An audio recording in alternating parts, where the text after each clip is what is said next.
Good morning, afternoon, and night, everyone, and welcome to the Steven University.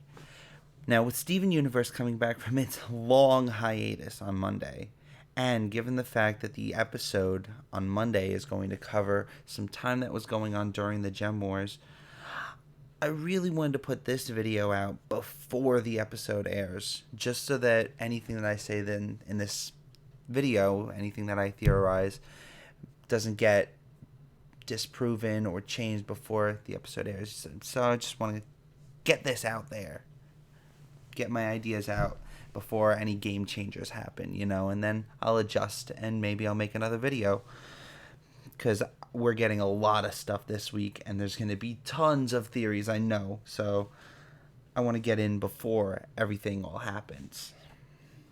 Now, what I want to talk about today is the Gem War in particular. I'm going to attempt to explain what I believe happened during the Gem War and kind of not like specific battles, but more or less how I think the war happened. Um, so let's get into it. Is a huge part of Steven Universe. We have many references to it in many episodes by many characters, and it's been a central focus for many different theories. So it's a very popular subject to talk about and theorize about. We know Let's list what we know about the Gem Wars. We know that it happened 5,500 years ago. We know that it was 1,000 years long. We know that the battle at the Strawberry Field from Sirius Steven happened 5,000 years ago. So it was a midway battle. These are all like plot points. Historical dates, I guess, to help kind of paint a picture of when this happened.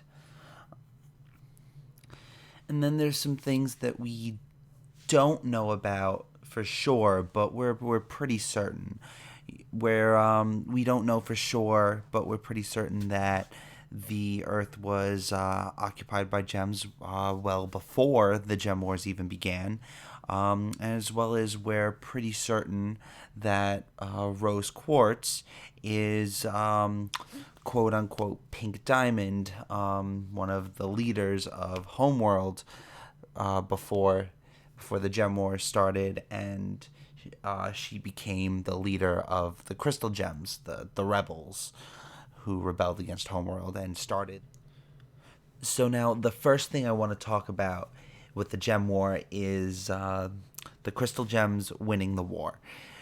We know that the Crystal Gems, quote unquote, won the war because it's just said there was a war and we won, the Crystal Gems would say. It's never really elaborated on what happened, what circumstances led to the war being won. Was a diamond taken out, or was there a battle that they lost, or were there just too many gems lost in the battles? Like what made Homeworld leave? Because we know that they didn't defeat all the Homeworld gems because they went back to Homeworld and they know about it, and there's there's warriors who remember battling Rose, so we know that the Crystal Gems didn't knock everyone out. They didn't defeat all the Homeworld gems and claim victory themselves. We know that they had to chase back the Homeworld gems. So what really happened? Like they never really say much on that, and here's why. I feel like it has more to do with the cluster.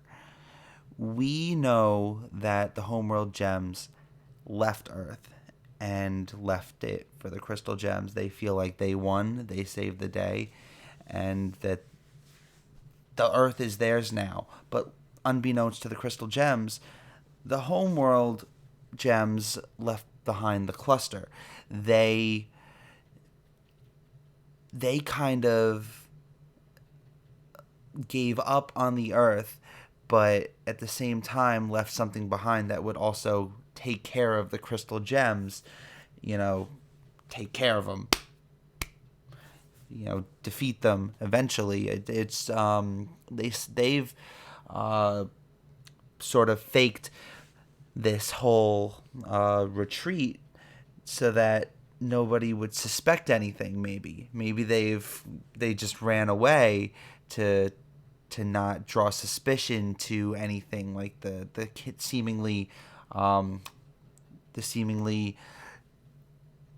underrun kindergarten, the experiments that are under there. We didn't know about that. The crystal gems didn't know about that, and had they not figured out about the cluster before it had emerged, it would have been a victory for Homeworld, wouldn't it? Wouldn't it feel more like Homeworld won? That's a little strange to think about. But this is supported by what Peridot says to Stephen when Stephen is taking Peridot to the kindergarten to try and get her backup data, and she says when Homeworld realized that Earth was no longer a suitable colony planet, they began experiments. Now, this could be what they told Peridot, because we know that Peridot is a younger gem. She wasn't around for when the experiments first started on Earth, because she read up on reports. But we also know that Homeworld hasn't told the entire truth to the other Homeworld gems that possibly weren't occupying Earth at the time, or the diamonds might have reworked some of the history a bit, because we know Peridot didn't hear about or know about the crystal gems, even though she's read over hundreds of years of reports, and there's no mention of them. And because when she first finds out that there's gems on Earth and there's other stuff, she doesn't know that the crystal gems were a thing. So it seems like there might be some rewriting of the history to avoid any conflict with possibly another rebellion. Kind of Homeworld's way of nipping another rebellion in the butt by having more control over all their gems. Side tangent aside, back to the war. So this feels like they skipped out on fighting anymore to leave behind these experiments and to eventually let the experiments in the cluster take care of the crystal gems. But what also doesn't make sense with that logic is at that point in the war there was only 5 or 4, depending on how you want to look at it, crystal gems left. We had rose, pearl, amethyst, and garnet, or you could consider how Homeworld might consider garnet is ruby and sapphire. So it's 5. But we also get the sense of there being more gems with the victory, with the winning of the war, with the building of the rose shrine with the tears coming out, the temple Who built that? Was it humans? I don't feel like humans built that because the temple was there before uh, Beach City was colonized, I believe. Um, the the temple wouldn't have been built by rose, garnet, amethyst, and pearl, would it have been? Or would it have been uh, the fact that the fusion of all of them together had such an impact on the war um, that her followers, Rose's followers, built the temple. Um, and why would they build that temple if the war wasn't finished yet? So there's a few things there that are kind of loose ends. All of this might make sense if we consider one thing, one factor playing into the war that wasn't foreseen by the crystal gems or the homeworld gems. That being the corrupted gems.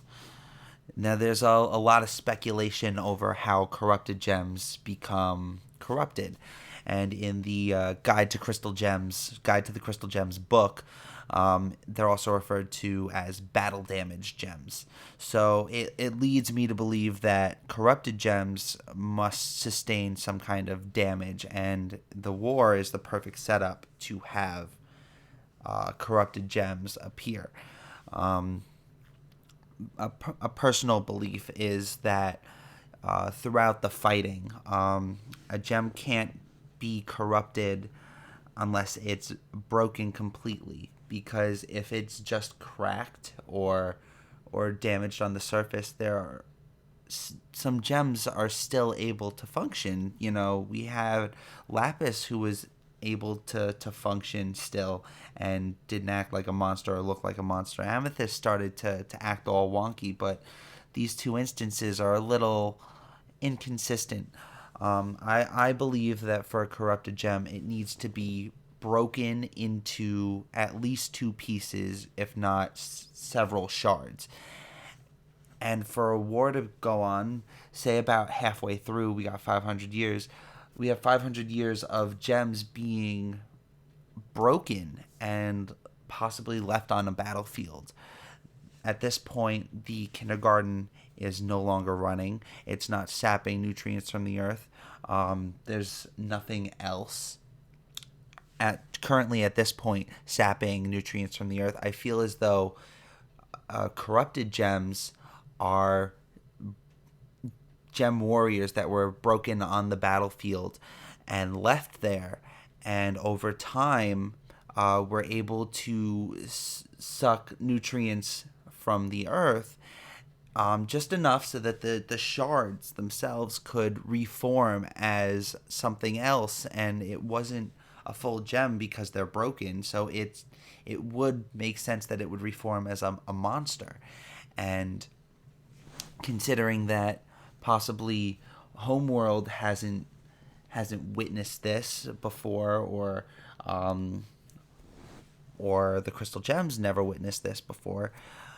We've had these gems incubating in the earth for, say, as early as 500 years, when the beginning of the war first started, till about halfway through, or maybe even three quarters of the way through, at maybe around 700 years, we have these gem we have these gems coming out of nowhere, being the third party in this war that will attack both sides regardless.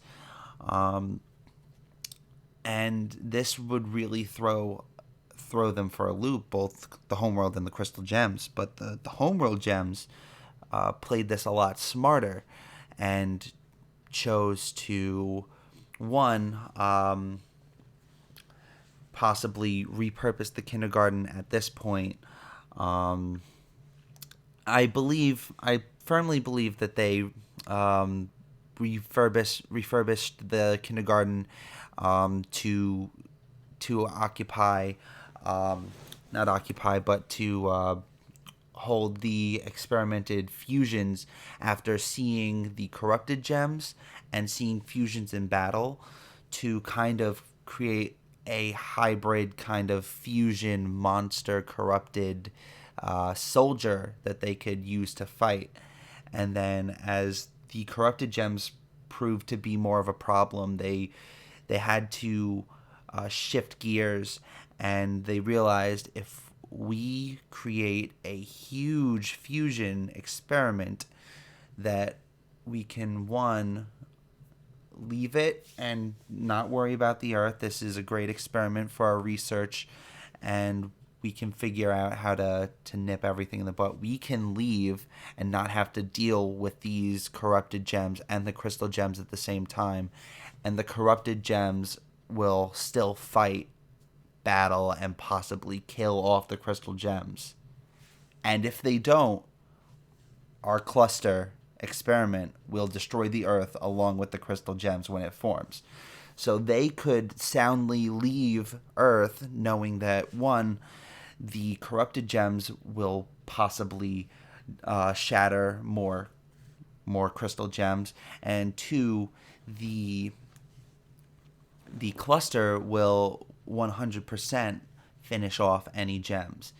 And this would also kind of back up the idea that they felt okay sending someone back to try and check on the experiments. They figured at this point in time that the crystal gems probably aren't around anymore. They have to deal with all these corrupted gems. They'd probably be defeated.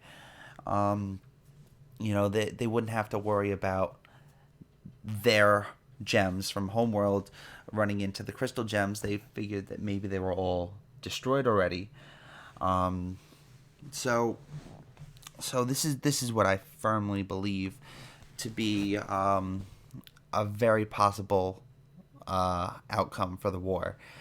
That the Homeworld gems kind of took the situation for what it is and said, hey, let's use this to our advantage, let's get out of here.